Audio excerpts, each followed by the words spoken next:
So the Bureau XCOM Declassified is the origin story set in 1962 North America, essentially setting the tone for the nexus, that flashpoint where XCOM comes into being. And this all starts from a very clandestine group formed by JFK and his group of CIA agents formed the Bureau, but very quickly, based on an alien invasion, they realign themselves and take on an alien threat head-on in North America.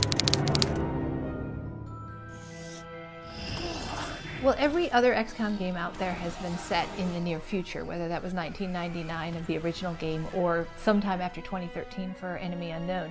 For our game, we decided to take a look in the past, to go back to tell a story that hadn't been told yet in the XCOM universe, which was what series of events could have happened to make an organization like the full-fledged XCOM that we all know and love even possible.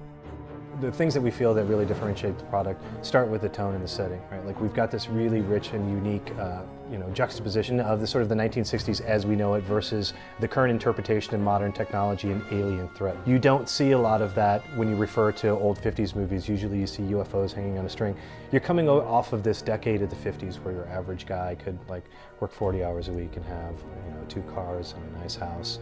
And so there was this feeling that nobody wanted any disruption in their lives. So what is really cool to me is the fact that you can really, imagine in the 60s that there is a bureau, and that there was a bureau of some sort in that time period that was under the radar, completely unknown to the public, with similar goals to what we're communicating through XCOM, but just in a different light.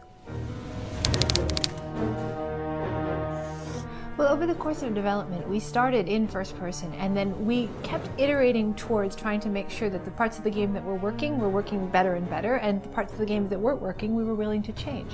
It was really a journey from that first person view of the game that we showed in 2010 to the first third person hybrid that we showed in 2011, where you can see the beginnings of what we're calling battle focus mode now. But it was a little different too. We were still trying to get that feeling of teamwork, the feeling that the player could really have to be responsible. We could hold the player responsible for the decisions that they made for their team, and if they make a mistake and lose one of their agents, they would have to deal with the consequences of that.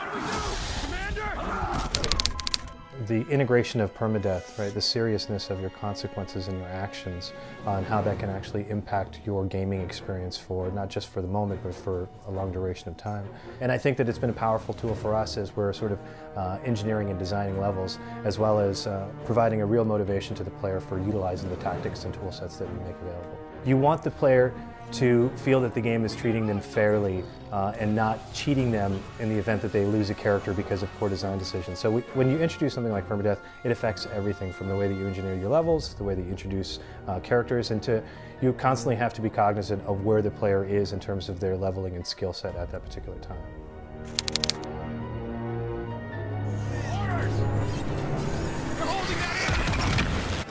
XCOM is a game that requires skill. It requires a player to bring their absolute, they're going to be outnumbered on the battlefield. The tech that the outsiders bring is going to be far superior to anything that your team has ever seen, until you, of course, take it and use it against them.